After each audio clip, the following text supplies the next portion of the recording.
Telecommunication में होने वाले स्पेलिंग मिस्टेक्स की समस्या को कैसे दूर किया गया, आइए देखते हैं।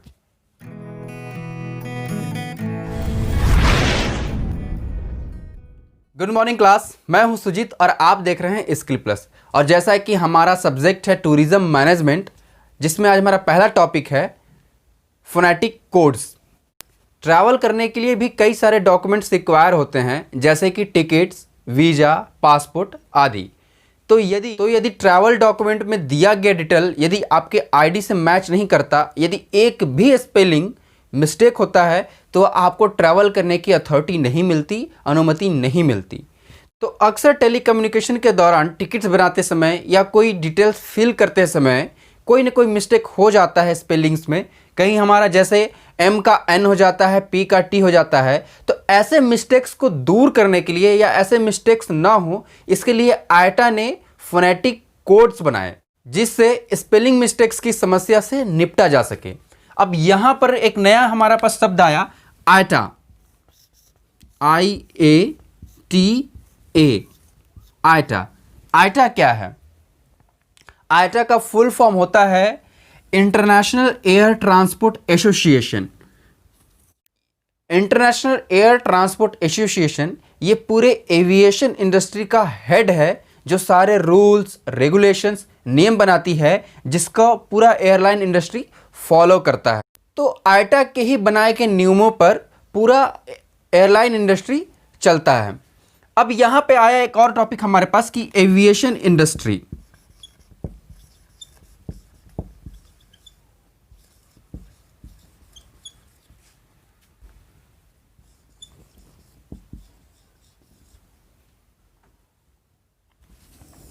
एविएशन इंडस्ट्री, आखिर एविएशन क्या है?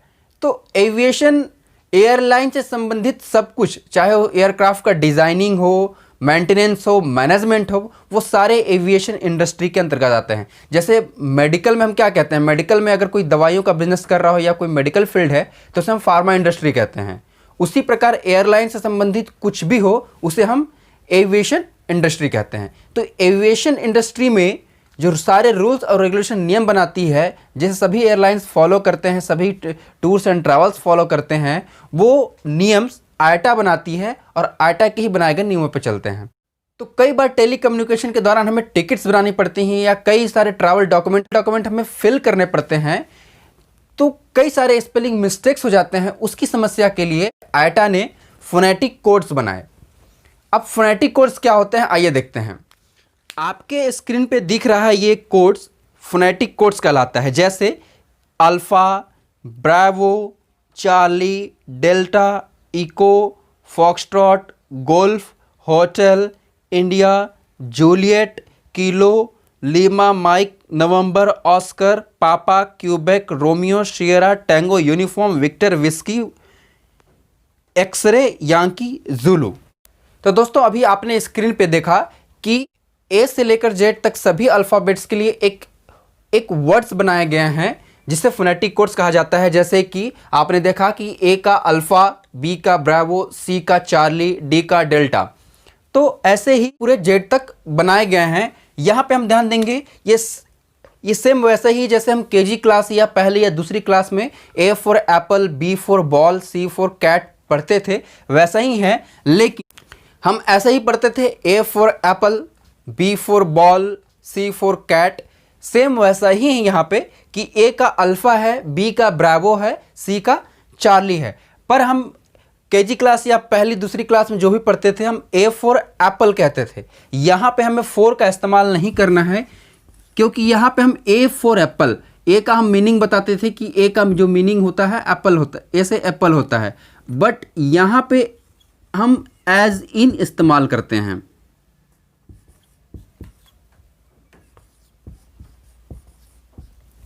यहां पे हम फोर इस्तेमाल नहीं करते, यहां पे हम इस्तेमाल करते हैं एज इन, क्योंकि हम ए के जगह के लिए अल्फा इस्तेमाल कर रहे हैं। तो हम इसे कैसे पढ़ेंगे? हम पढ़ेंगे A as in alpha, B as in bravo, C as in charlie, D as in delta, E as in echo. तो हम फोर का इस्तेमाल नहीं करते, हम एज का इस्तेमाल करते हैं। अब हम कम्युनिकेशन की बात करें तो इसमें न्यूमरल्स भी आते हैं, जैसे कि अंक 1 2 3 4 5, जैसे हमारे पास ये 453 है, तो ये 453 है। तो एविएशन इंडस्ट्री में 453 को 453 कभी नहीं पढ़ते, या 453 ऐसा भी नहीं पढ़ते। उसे हम इंडिविजिबल यानी सिंगल डिजिट पढ़ते हैं। जैसे ये अलग हो जाएगा, ये अलग हो जाएगा। अगर 453 भी लिखा हुआ है तो हम उसके 4 5 3 अलग अलग पढ़ेंगे। 704 है तो इसे हम 704 पढ़ेंगे। यदि इन अंकों के बीच में अगर कोई पॉइंट आता है, कोई डॉट आता है, तो हम उसे मैथमेटिक्स में पॉइंट इस्तेमाल करते हैं, डेसिमल भी कहते हैं। तो एविएशन इंडस्ट्री में इस पॉइंट्स को डेसिमल कहा जाता है। तो अगर यदि मुझे इस अंक को पढ़ना है तो हम कैसे पढ़ेंगे? 7.04। तो हमने सीखा कि फोनेटिक कोड्स क्या होते हैं और फोनेटिक कोड्स का इस्तेमाल कहाँ और कैसे होता है। एक और एग्जांपल हम देखते हैं। जैसे कि एविएशन इंडस्ट्री में अपना नाम बताना हो और सामने वाले को हमारा नाम लिखना हो, तो वो कैसे लिखेंगे? जैसे एक नाम हम यहाँ पे लेते हैं, यहाँ पे एक नाम लिखा हुआ है सुजीत, SUJEET, सुजीत। तो अक्सर हम फ़ोन पे बात करते समय क्या बताते हैं? सुजीत, SUJEET, सुजीत। जबकि एविएशन इंडस्ट्री में बताया जाता है सुजीत, शुगर, यूनिफॉर्म, जैक या जूलियट दोनों इस्तेमाल कर सकते हैं हम, है ना। तो sugar, uniform, Jack, echo, echo, tango. तो इस प्रकार से हम पढ़ते हैं। तो दोस्तों आज हम सीखें फोनेटिक कोड्स, और साथ ही हमें दो चीज़ और समझने को मिला, आयटा और साथ ही हम आयटा को समझ गए कि आयटा क्या है और एविएशन इंडस्ट्री किसे कहते हैं वो भी हमने सीखा। यदि आपको लगता है कि ये वीडियो आपके लिए उपयोगी रहा तो इसे शेयर करें, सब्सक्राइब करें और साथ ही साथ बेल आइकन को भी क्लिक करें ताकि अगले वीडियो का नोटिफिकेशन आपको मिल सके। Like, share, comments and subscribe your channel skill plus.